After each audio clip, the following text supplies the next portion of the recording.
One day the quartermaster approached with news to report. Alas, bad news. Your Grace, our food stocks have near run out, and about villages, folk have naught to spare, not even to trade. The Queen dispatched small groups of scouts. They were to scour the countryside for hunting camps, beekeepers, charcoal burners, any soul. The first scouts came back around dusk. The last 3 detachments returned not at all. At first, Meave suspected they'd fallen prey to monsters, the beastly or Nilfgaardian kind. Later, she learned the men had left naught of their belongings behind. She'd been soft-hearted toward deserters. This lot decided they, too, would give it a try.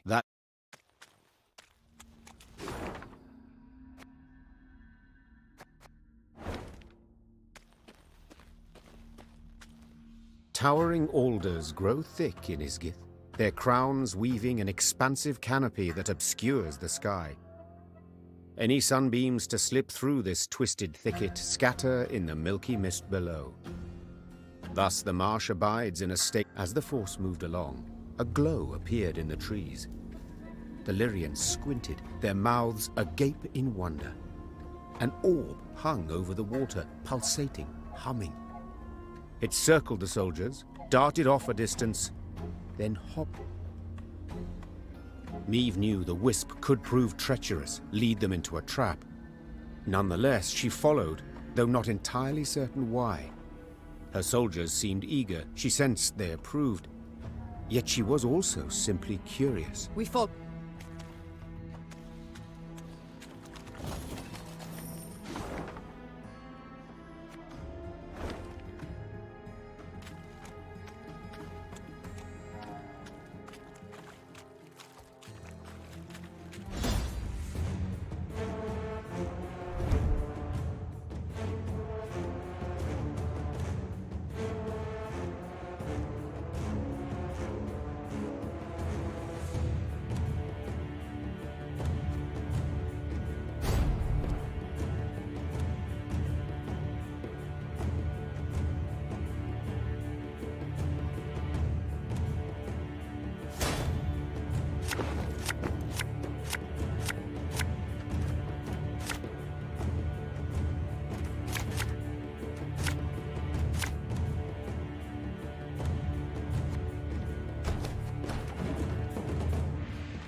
The chase is on!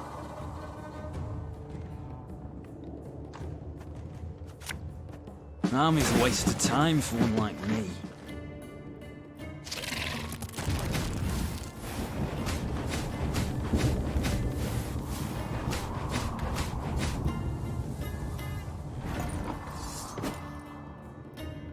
Can't take it anymore. Should have listened to me old lady.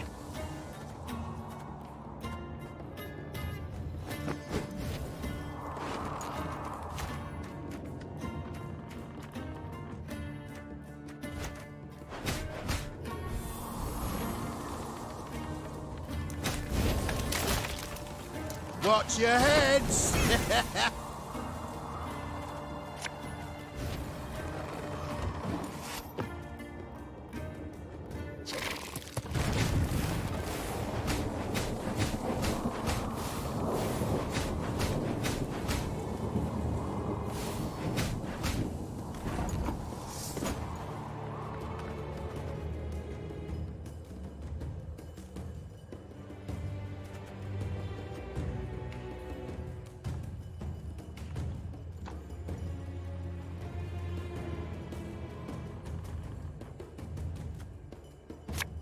Catch!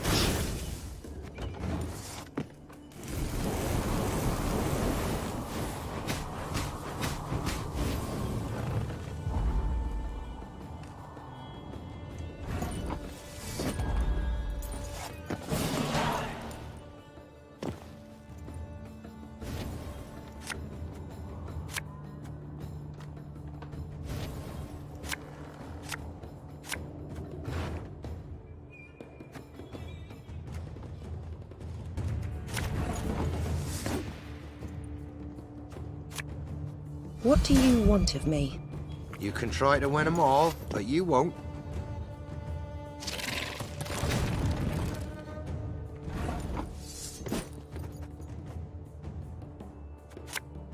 This harvest will be reaping black-clad heads.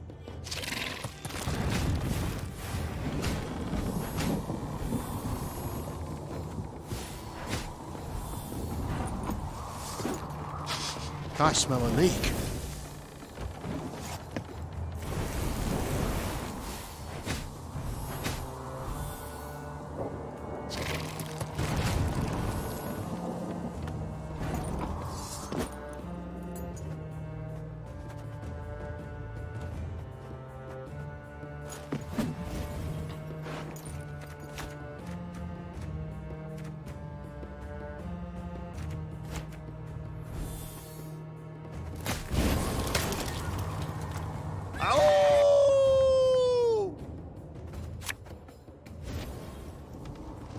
Left, right, left, right.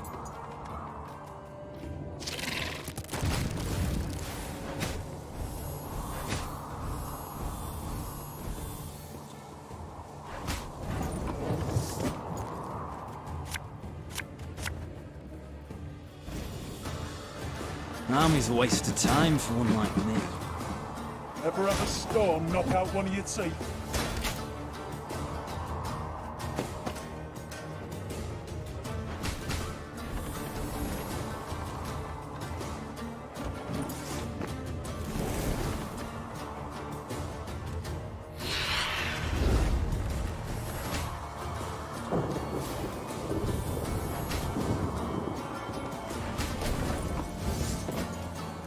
I've hit the white of an eye from half a league away.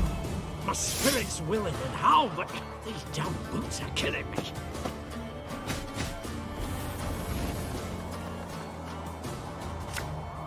We must trust each other.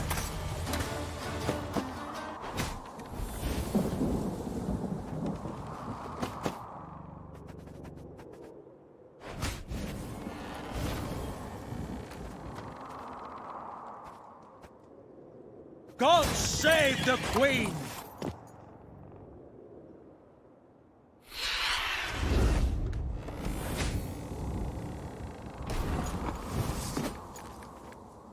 Bigger they are, easier they are to target. As you wish, milady.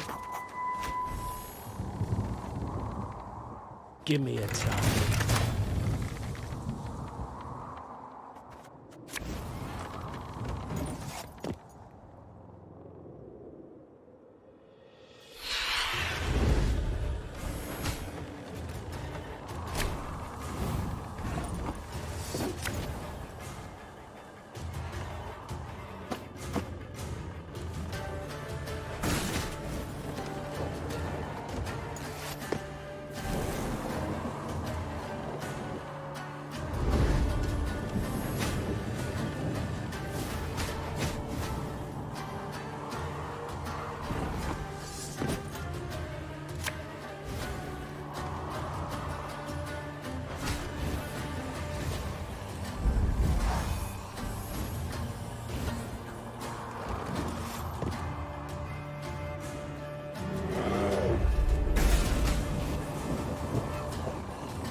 Coin never stinks, no matter how rank the pouch.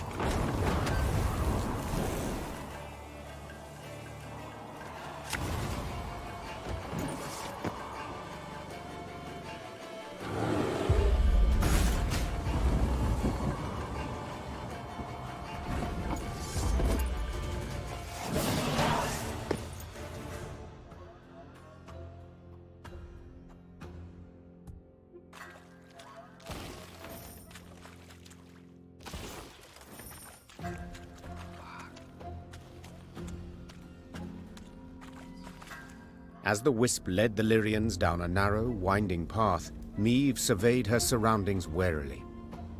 For at the path's end, the troops found what appeared to be a caravan's remains.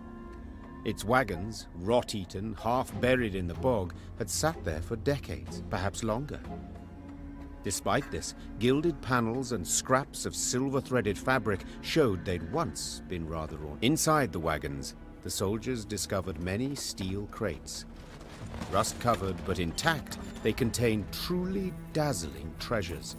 Sacks bulging with gold. Maeve quickly pieced it all together. She too had once ridden in such a caravan, splendid and laden with gold, when she'd left her home to marry. The rest of the story was not difficult to divine. This was a maiden's dowry.